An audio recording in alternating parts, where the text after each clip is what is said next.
Hello, I'm Helen Bluefield and welcome to this week's Vlog My Mind. This week we've got one word that changed everything for me this year. We've got me pissing my girlfriend off and what the results of that, well not altercation, but disagreement and argument led into. As well, we've got the one thing that I've identified that has given me every opportunity that I've ever had in my life, which simultaneously, or the juxtaposition of that, is the exact thing that has taken everything away from me that I could have achieved and therefore did not achieve in life. So let's get stuck in. The one word that changed everything for me this year, I had a therapy session this week and we were looking at, just in terms of this year, well, I say therapy, it's like therapy, personal coaching in terms of having your ambitions, your dreams, and having guidance around that, whether it's in relationships, work, finances. But anyway, looking at just in the circle of my year, what are the main words here that are guiding me this year? And one key word that I found, which just came to light, that my therapist mentioned, that just, or story time here. If you've ever watched The Simpsons, there's an episode of Simpsons where Homer, there's this fixation around what the definition of Homer is, and if you were to look in a dictionary, what does Homer represent? And I think it was the episode where like there was going to be a meltdown at the nuclear power plant, and Homer, like in his panic, is just going eeny meeny miny and picks Mo, and from there he becomes a hero. Homer is synonymous with hero. He's the guy that saved the day and that's renowned, looked up, admired by all. As the episode rolls on, you find out how Homer achieved what he did, and suddenly he's synonymous with being an idiot, with complete muppet and whatnot. And as the episode further develops, the definition of Homer becomes like pulling a lucky one. Oh, I pulled a Homer. But to the point, just on this topic, was just where we went through these words. It's just at one point this word became the word that I wanted to be able to open the dictionary, and that is what is synonymous with Hayden, with myself. And I've built this whole channel around building sustainable wealth, and that's what it is. And I've got a video coming out that I really break down and dive deep into what sustainability and wealth is to me, what the definitions are. Well, there's the dictionary definition, but then what these words represent to me and how I define them and how they guide me in what I want to do, this work, this channel, what these videos are all about. Until I got this word, which was ethical. And I realised suddenly, I'm like, do I want to change my whole brand, my whole channel around, is it sustainable wealth or is it ethical wealth? And I feel like there's things that ethical encumbers that sustainability doesn't as such, or that everything sustainability is encumbering ethics, or being ethical would achieve that too. So I almost want to restructure everything around the idea of ethical sustainable wealth, because sustainability doesn't necessarily mean it's ethical if it can be sustained. So I don't know if you've ever had a moment where you've just stopped and been so impacted. I don't know if it actually is a word, but I said it was revelating, like it was revolutionary to me. It was this revelation that I had just in this moment of hearing this word in the context of looking at my year, my goals, my ambitions, and just this word was so impactful in terms of what it is and what it means to me. So there we go. Welcome to the channel. It's all about ethical wealth and being sustainable. This week I pissed my girlfriend off. Well, just the straw that broke the camel's back. Just so many different things. I've got a number of character flaws. I'm sure anyone that knows me can verify this. No one's perfect. And we got into the depths of like what that is, and they're just reoccurring issues, and I feel like I'm finally now come to a point where I'm realising those flaws and identifying solutions, and that's coming from an amalgam of just being more mindful with journaling, meditation, therapy, consciously thinking about my own actions, my own thoughts, and actively wanting to be more empathetic as a person and grow a higher emotional intelligence. And also it's come from one particular podcast I listened to. I would say has been quite an influence in that, and it's called Few Hot Takes. So check it out on Spotify or Apple Podcasts, wherever you listen to them. They've also got a YouTube channel, so it's even more reason to stick on YouTube. Yeah, this podcast is just incredible. I won't go into too much depth about what it is, but it's just the concept of the hosts, Morgan, funny enough, same name as my girlfriend, along with co-hosts and such. We'll just dive into Reddit stories, and with each episode there'll be a theme, whether it's spooky stories, or should this be divorce or counselling, or should this be a reason for a relationship to break up, or am I the arsehole? Whatever it is, all these different stories within Reddit that they explore and give their own sort of 2 cents on. But just the hosts you listen to, they're just so emotionally wise and have so much integrity, and you really feel that they are wise people that have got a lot of compassion and love for people in general, for relationships, and a really strong, astute understanding of human emotions. So yeah, check it out. 2 Hot Takes, really good podcast. Yeah, so I kind of identified these character flaws, so I'll dive into them a little bit. I touched on them with my therapist, so I don't want to jump into too much because we're going to dive into that deeper in my next session, but I'll highlight them. Because one key thing that I can, without even trying to go back on my notes, one key thing is just my attachment to my phone, and where I go through this transition of going from having a company to then becoming like a content creator. My life is centered around my phone now. I'm videoing on my phone. Well, I've ordered 2 exciting news. I've ordered 2 cameras, 2 DSLRs ready for relaunching the podcast so that I can have that in video format as well as audio format. But anyway, like recording on my phone's just consuming me, and now I'm always staring at a screen, I'm always recording, I'm always editing, I'm always researching, and therefore I'm spending so much time. And the problem with creating content for socials is that as a result of that, you're always on socials. So I will make a video, go to upload it, and then all of a sudden I'm on YouTube. Oh, look, there's a video I can watch. Oh, I'm just on Instagram to upload this video. Oh, while I'm on Instagram now, I'm just scrolling through. Oh, I've just gone onto TikTok to upload this skate video. Oh, now I'm on TikTok. The pain in the ass thing is that you have to go to the homepage in order to upload something, or when you open your application, you're on the homepage, which is just flooding you with this content tailored to you for what you want to consume. So it just becomes a challenge, and like no matter how strong you are, there are times when you'll just open it up and be like, I'm just going to upload, ooh, that's interesting. 6 hours later, what am I doing? Making a video. Yeah, so this is a key thing, and so I've introduced into my lifestyle the idea of actually putting my phone on airplane mode in certain situations, because as well, just little things like when you're having some lazy time, like with your family, with your girlfriend, whatever it is, and you're just like sitting there watching the movie. How many of us today actually watch the movie? We don't. We put the movie on, we sit back, relax. 5 minutes into the film, you're on your phone, you're scrolling, and you could have a conversation about the movie and you wouldn't have a clue what's going on because you've just spent the entire movie on TikTok scrolling through content after content, just being overwhelmed. And we just have the inability to concentrate now for like a couple hours, which there has been studies that have shown that our concentration levels are actually dropping dramatically. There was a really great episode on Diary of a CEO with Stephen Bartlett this week with Johan Sari. I want to say, I hope I've said his name right, Johan Hari, around people's concentration and how it is depleting in the modern day with different influences, but obviously, especially given that we're always on social media scrolling,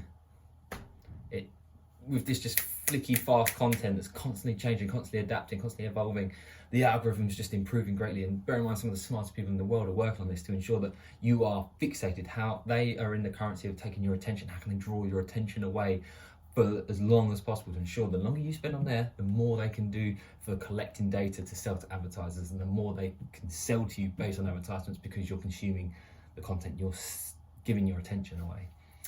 So my rule is about spending less time on my phone, so that when I'm working on my phone, I'm working on my phone, and when I'm doing something else, I am away from the phone. The other flaws, and like with each flaw, I sort of annotated on each flaw, analysed it, and then focused on what the solution is. And I sort of briefly touched on it with my therapist, but she wanted to go into a lot more detail in the next session around looking at these flaws and the way I've worded. And she's like, when I read out what I'd put, she kind of not disagreed, but just said about she would word things up differently. So I didn't want to share that on here until I've sort of gone through that with her to look at how I've worded things and what my flaws are, what the solutions can be, and have I got the flaws right? Have I misinterpreted my own, well, from talking to my girlfriend, have I misunderstood what my own flaws are? But either way, I'm really looking forward to that. And it's one of the key things in having that conversation and being in an argument and sitting down and reflecting on it is I put in my gratitudes to, one of my gratitude points was to like swallow my pride and just sit there and have someone tell me what I've done wrong and just accept those flaws. And it takes a lot to just be able to sit there and embrace them for what they are. And girlfriend was like, you should be proud of that. But, which I am in a way, and it's just, I think it does take a certain level of emotional development and a certain level of mindfulness and a driver to improve in order to be able to sit there and be told why you're wrong and have that list and have it in such a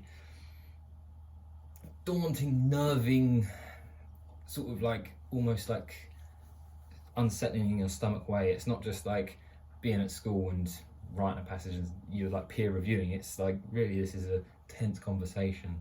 But that's enough at that point. As I said, I'll speak more on it with my therapist and really dive into more depth of it. So that'll be at the end of this month or like start of February. I'll be able to share more on that in terms of my own flaws and looking at increasing my own emotional intelligence.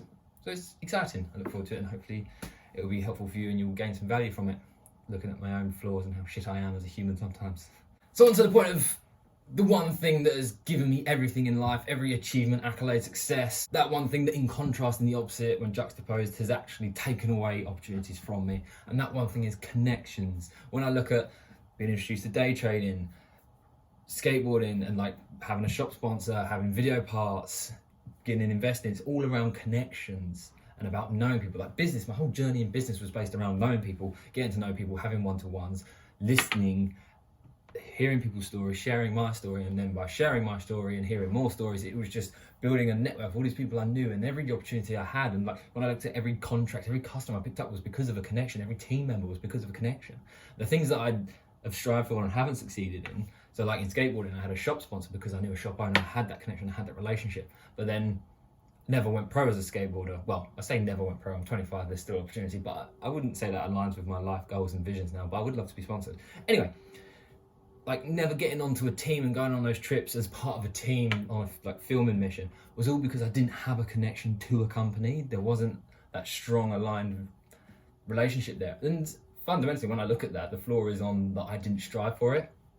I didn't reach out as much. I didn't spend my time in the locations I could have been, like London or at competitions, making sure I could build a name for myself and get to know those people that were in the right circles so that I could enter those circles and build those connections and get sponsored and whatnot. That's been the main focus. And like when I look at some of the dream contracts and such that I wanted to strive for in business, I didn't have those because I didn't have the connections, or I didn't have those, not necessarily because I didn't have the connection, which I didn't have, but also because I didn't have enough employees, didn't have enough knowledge. And some of that is just intrinsically having value and wisdom that you need to gain and build over time that comes with experience. But a lot of it is around, if you haven't got 20, 30 people working for you, that's because you haven't got the connection to 20, 30 people. It's because you haven't got enough connections to enough clients and customers to sustain that workload. So it's all around building those connections, maintaining those relationships, and just being able to give away that value and receive value in exchange, and just as a collective build greater wisdom, greater knowledge, and create a more, well, find people that align with your values and create a more ethical, sustainable, wealthy world.